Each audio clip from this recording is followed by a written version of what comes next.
Senadora Grace Po tiwalang makakatulong sa ang pagbuo po ng Peace Council na binubuo ng citizens leaders. Ito'y para maliwanagan ang publiko ukol po sa Bangsamoro Basic Law.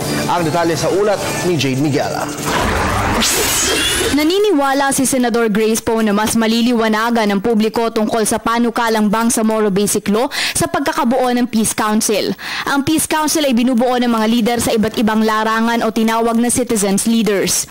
Ito ay binuo ng Pangulong Aquino upang kanilang i-review at bigyang rekomendasyon ng BBL.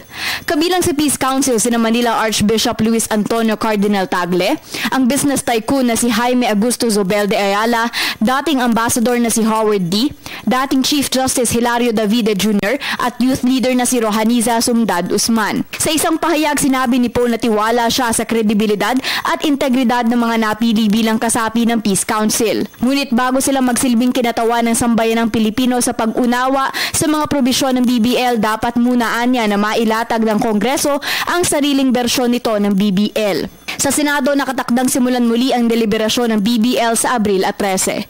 Para sa Telebisyon ng Bayan, Jade Miguel.